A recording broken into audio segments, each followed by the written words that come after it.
हर आग को पानी से क्यों नहीं बुझाया जा सकता? आइए जानते हैं। फायर फाइटर्स का वो सीक्रेट जो आपकी जान बचा सकता है। जब किसी इमारत में आग लगती है तो हमारा पहला इंस्टिंक्ट क्या होता है? जी सही सोचा आपने, पानी डालो। लेकिन क्या आप जानते हैं कि अगर एक प्रोफेशनल फायर फाइटर भी सिर्फ यही करे तो बात बनने की बजाय बिगड़ भी सकती है। यहाँ तक कि एक बड़ा ब्लास्ट भी हो सकता है। अग्निशमन या फायर फाइटिंग सिर्फ बहादुरी और भारी भरकम पाइप्स का खेल नहीं है।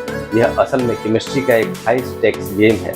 किसी आग को खत्म करने के लिए पहले यह समझना जरूरी है कि वह जिंदा कैसे रहती है। बचपन से हमें फायर ट्रायंगल के बारे में सिखाया गया है। ईंधन यानी फ्यूल, गर्मी यानी हीट और ऑक्सीजन, इनमें से एक को भी हटा दो तो आग बुझ जाएगी। सिंपल है ना?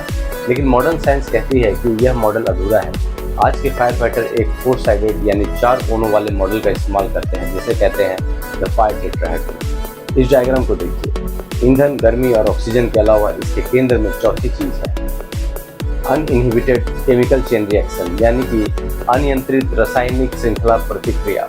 यह वह इंजन है जो बाकी तीनों को आपस में बांध कर रखती है। अब समझिए यह काम कैसे करता है।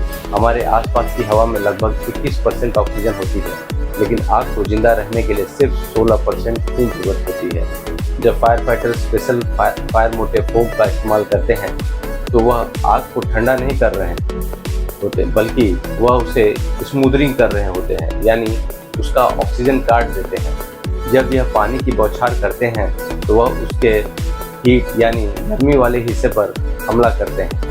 पानी आग की गर्मी को सोखकर भाप यानी स्टीम बन जाता है, जिससे तापमान अचानक इतना गिर जाता है कि आग जलना बंद कर सकती है। जंगल की आग में पेड़ों को बीच से काट देना या किसी बिल्डिंग में गैस का मेन वाल्व बंद कर देना, यह सब ईंधन को हटाने के तरीका है।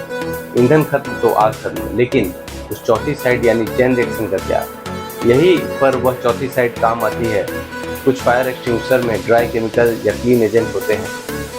यह ना तो आग को ठंडा करते हैं, ना ही ऑक्सीजन रोकते हैं। यह सीधे आग के मॉलिक्यूल्स पर हमला करके उसकी केमिकल चेन रिएक्शन को तोड़ देते हैं। क्योंकि अलग अलग ईंधन की केमिस्ट्री अलग अलग होती है, इसलिए आग को कई क्लासेस में बांटा गया है।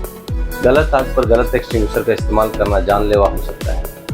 उदाहरण के लिए क्लास बी पेट्रोल, डीजल या क्लास के किचन या कुकिंग ऑयल। अगर आप जलते हुए कुकिंग ऑयल पर पानी डालेंगे तो पानी जो है भारी होने के कारण नीचे बैठ जाएगा, तुरंत उबलेगा और 1700 गुना फैलकर भाप बनेगा। नतीजा, जलता हुआ खौलता तेल ब्लास्ट के साथ पूरे किचन में फैल जाएगा। इसी तरह क्लास बी मैग्नीशियम जैसी धातुओं की आग पर पानी डालने से पानी टूटकर हाइड्रोजन गैस बना देता है, जो आग को बुझाने के बजाय उसे बम बना देता है। इसलिए भविष्य में अगर आपको कभी किसी छोटी मोटी आग पर फायर एक्सटिंग्विशर का इस्तेमाल करना पड़े तो बस एक छोटा सा मंत्र याद रखिए, जिसे हम बोलते हैं पास। पास का पी से पुल यानी एक्सटिंग्विशर के ऊपर लगी सेफ्टी पिन को खींचकर बाहर निकालें। ए से एम, निशाना लगाएं, आग की जड़ पर निशाना लगाएं। नोजल को आग के लपटों के ऊपर नहीं बल्कि आग के निचले हिस्से बेस की तरफ रखें। एस से स्क्वीज या हैंडल को दबाइए।